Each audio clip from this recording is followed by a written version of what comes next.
So yun, good day, hello mga idol, welcome back to my channel. So ngayong araw magre-repair muna tayo mga idol. Tutorial muna tayo about sa pagre-repair. So meron tayo ditong gagawin na sharp na 24 inches lang naman. Ayan, sharp LED TV 24 inches. So yan, ang problema na to ay blinking.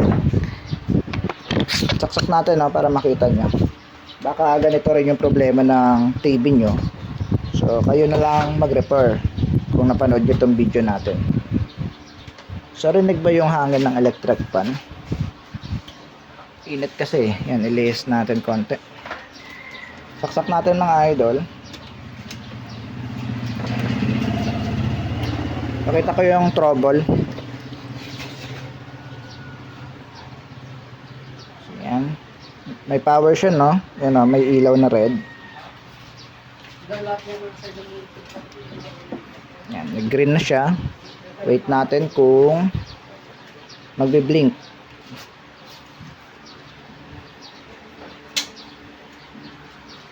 Yun, namatay na yung green, bumalik tayo sa red. Then, yan, nag-blink yung red niya, no? Mapapansin nyo nag-blink. So, ganyan lang yung problema niya. Ayaw tumuloy. Yan. So, common issue niyan ay backlight, no? So, pero check muna natin yung backlight driver. Para may idea na agad kayo.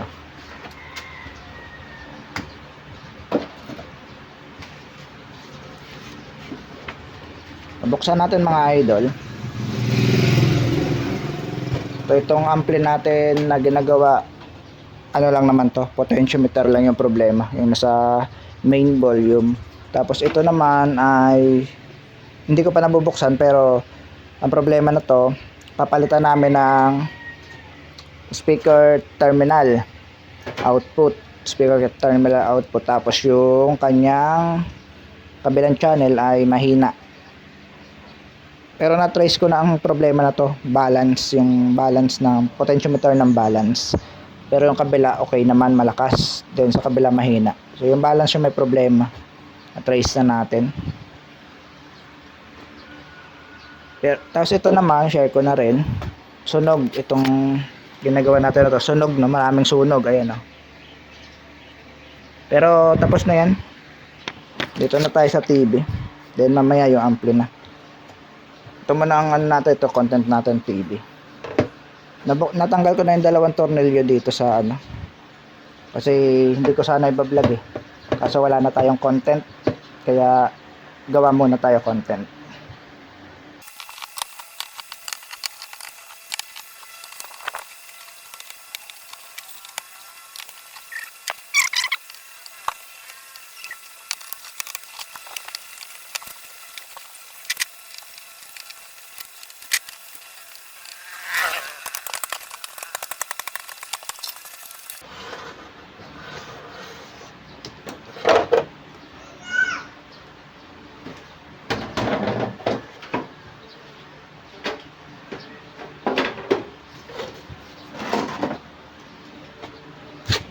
So, bale ito mga idol, no? Check muna natin yung kanyang backlight.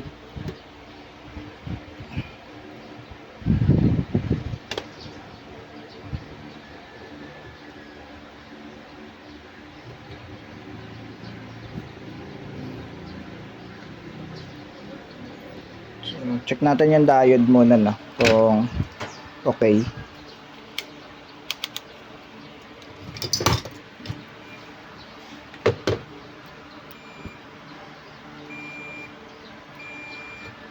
So yun, confirm na sira yung diode na to mga idol. Ayan yung problema niya, no. Sa backlight driver siya nagka-problema. Yan. Kung mapapansin nyo, yung tester natin naka-buzzer. Pag chinek ko yung cathode and anode ng diode, cathode and anode, ay tumutunog. Ibig sabihin shorted yung part na to, no. Kadalasan kasi dito diode, ito talaga ito. Ayan, kung mapapansin nyo, check natin. Yan, o, 0.2 yung reading ng resistance. Ngayon, baligtarin ko. Ayan, point 2 pa rin. Shorted talaga siya, no? So, para makita nyo na malapitan, ipo-focus ko sa diode. Ayan. Pakinggan nyo na lang yung tester natin, no? Yung part na to, tumutunog yung tester, baligtarin natin. Tumutunog rin. So, confirm na kaya siya nagbe-blink ay may problema yung kanyang backlight driver. So, gaya nga nasabi ko, no, backlight or backlight driver. So, nagka-problema siya sa backlight driver. So, ito yung problema, no, diode. So, bunutin natin yung diode.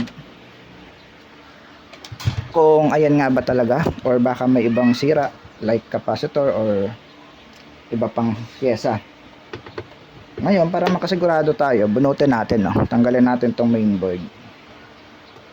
Ganyan lang kadali ayusin yung LED TV kapag alam mo yung ginagawa mo. Pero kapag hindi mo alam, so mahirapan ka talaga.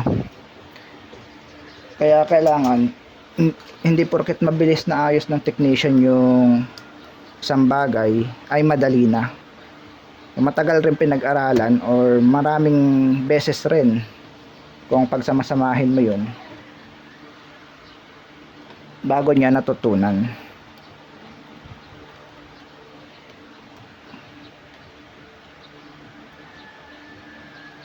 Ayaw matanggal, so dito na lang natin baklasin.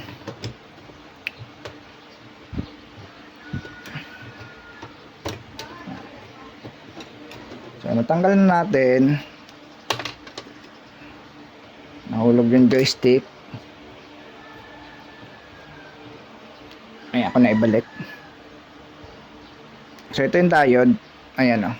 Mapapansin nyo hindi ko pa yan nakakalas, no, or nababaklas. Hindi pa natin yan napapalitan. Ayan, stock pa yung hinang nya. So ngayon pa lang natin siya babaklasin. Walang cut yung video para at least alam nyo, no. So pwede ko siguro i-cut kapag maghahanap na ako ng pyesa. Kapag napakita ko na ito talagang sira. Kasi hahaba yung video natin, eh.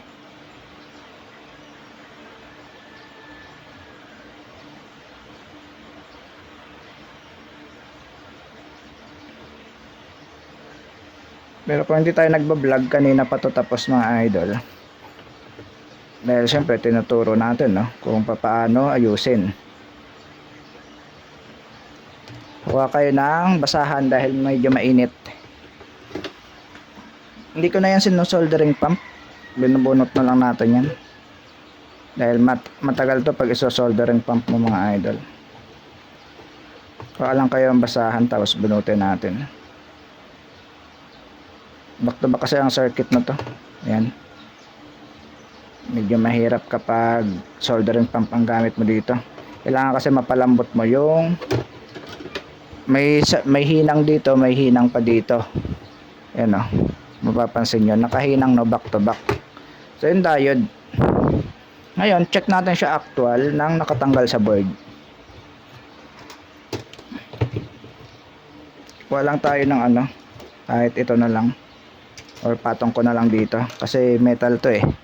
Metal yan, so baka dumikit lang yung paa, akala mo shorted, eh yung pala ito natetest natin, yung pinaka bakal ng frame.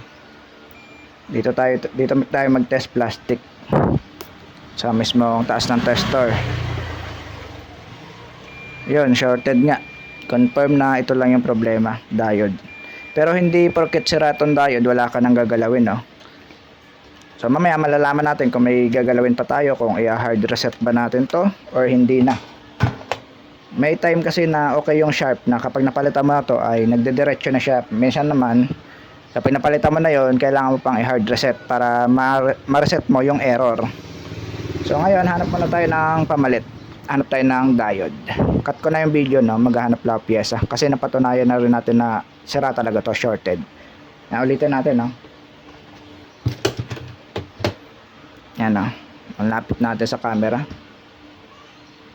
Yan, tumutunog yung tester natin. Pag binaligtad ko, tumutunog rin. Shorted talaga. Cut ko na yung video. Bale, ito mga idol, kukuha lang ako ng diode sa ibang board. Kasi wala naman tayong brand new na diode na ganyan. So, ang part number na to ay basta doon kayo kumuha sa backlight trend, no? SR560. Ayan, no? Yan, super recovery to, 560. Then, itong papalit natin, ang part number na to ay UR, hindi ko makita yung number, so tanggalin muna natin, no? So, ito ay UR, hindi na nagkakalayo sa SR. So, ultra fast ito, ultra fast recovery.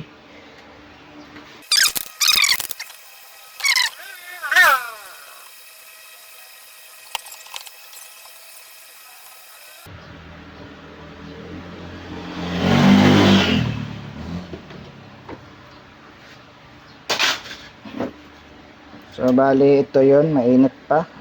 Mainit, napapasok pa tayo.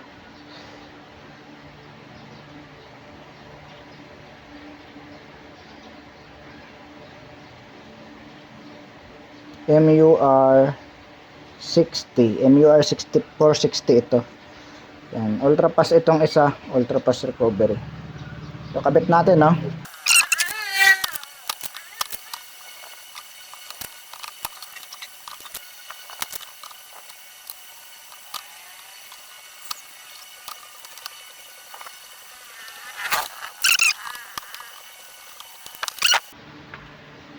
So, angat natin konti. Yan, may red na siya, no? Try natin kung magbe-blink pa yung red niya. Power natin. Yan, nag-green na. Wait natin, no, kung iilaw yung backlight.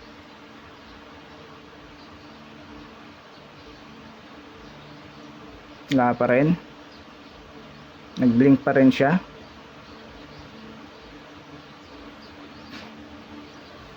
Okay.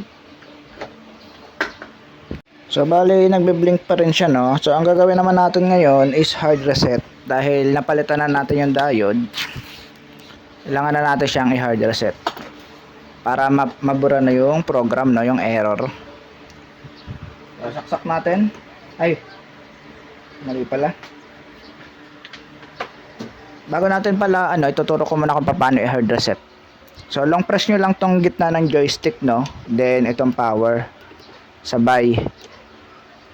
Long press nyo lang hanggang sa mag-blink yung ilaw niya sa gitna, magpalit-palit yung green and red. Then sa kanya pindutin yung up, down, up, then long press ulit yung gitna. Saksak natin.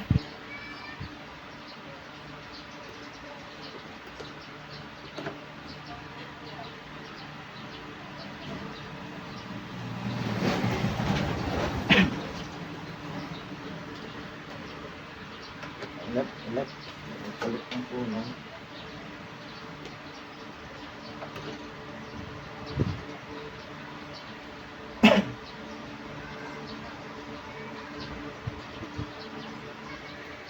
Up, down, up, then long press.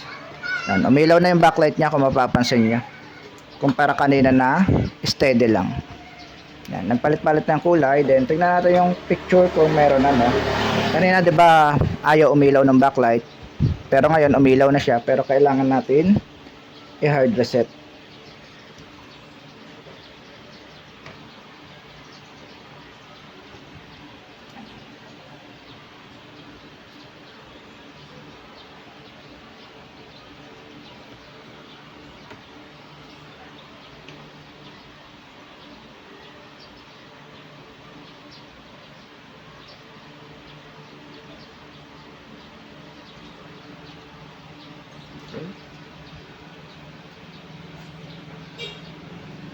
Okay na siya mga idol. Patanggalin na lang natin yung kanyang lamp error. Ayan. Kung mapapansin nyo, kaya siya nagbe-blink dahil dito sa error niya. Standby use cause yung kanyang lamp error. Ayaw mag-on ng backlight niya, kaya siya nag-error. Ang nangyari, nag-protect siya. Kaya kailangan natin i-reset to. So, kailangan nyo ng remote sa ganito, no? Ayan.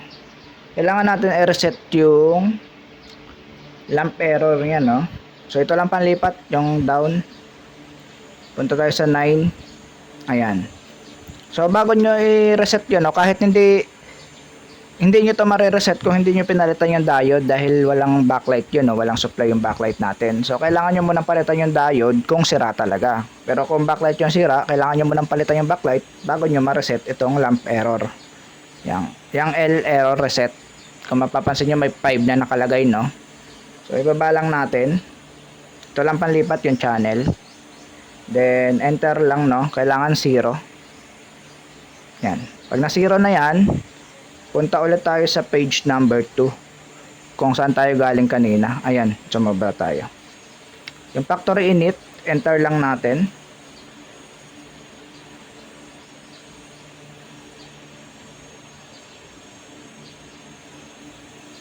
Yan. Then, bunutin natin sa saksak. Saka natin. Wait natin ng mga 5 seconds pala. Pag wala nang charge yung mga capacitor, so pwede na to. On natin. Yun, nag-drain na siya. Wait natin kung mag-on. Yun, meron na, nag-on na siya. Kita ba? Ayan na. Okay na yung ating sharp. Try natin. Yan. Menu. Ayan. Okay naman, walang problema yung ating TV. Yung diode lang talaga. So bago nyo siya ma-reset, so kailangan yung palitan yung diode. Kasi kung sakaling i-reset nyo lang siya na hindi nyo pinapalitan yung diode, so wala kayong makikitang picture dyan dahil walang supply yung backlight nyo. So yun lang. Sana nakatulong sa mga gustong mag-repair. Yun lang problema yung diode.